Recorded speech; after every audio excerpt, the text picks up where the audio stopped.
ಎಲ್ರಿಗೂ ನಮಸ್ಕಾರ. ಈಗ ನಾವು ಅರಿಹಂತ್ NCERT ಪಾಲಿಟಿ ನೋಟ್ಸ್ ಇಂಗ್ಲಿಷ್ನಲ್ಲಿ ಓದಿ ಪ್ರತಿಯೊಂದು ವಾಕ್ಯದ ನಂತರ ಅದರ ಕನ್ನಡ ವಿವರಣೆಯನ್ನು ತಿಳಿದುಕೊಳ್ಳೋಣ. Chapter 1 constitutional development in India. Page 1 constitutional development in India. ಭಾರತದ ಸಂವಿಧಾನವು ಹೇಗೆ ಹಂತ ಹಂತವಾಗಿ ಅಭಿವೃದ್ಧಿಯಾಯಿತು ಎಂಬುದನ್ನು ಈ ಅಧ್ಯಾಯ ವಿವರಿಸುತ್ತದೆ. ಸೋರ್ಸಸ್. ಈ ವಿಷಯದ ಮೂಲಗಳು ಕೆಳಗೆ ಸೂಚಿಸಲಾಗಿವೆ. Class 11 old NCERT.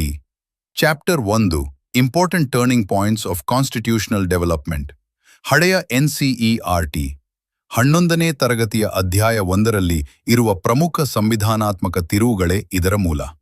The process of constitutional development in India started with the establishment of the East India Company. ಭಾರತದಲ್ಲಿ ಸಂವಿಧಾನಾತ್ಮಕ ಅಭಿವೃದ್ಧಿಯ ಪ್ರಕ್ರಿಯೆ ಈಸ್ಟ್ ಇಂಡಿಯಾ ಕಂಪನಿ ಸ್ಥಾಪನೆಯೊಂದಿಗೆ ಆರಂಭವಾಯಿತು. There are certain events in the British rule that laid down the legal framework for the organization and functioning of government and administration in British India. ಬ್ರಿಟಿಷರ ಆಳ್ವಿಕೆಯಲ್ಲಿ ನಡೆದ ಕೆಲವು ಘಟನೆಗಳು British ಭಾರತದ ಆಡಳಿತ ಮತ್ತು ಸರ್ಕಾರದ ಕಾರ್ಯನಿರ್ವಹಣೆಗೆ ಕಾನೂನು ಆಧಾರವನ್ನು ನಿರ್ಮಿಸಿವೆ. These events have greatly influenced our constitution and polity.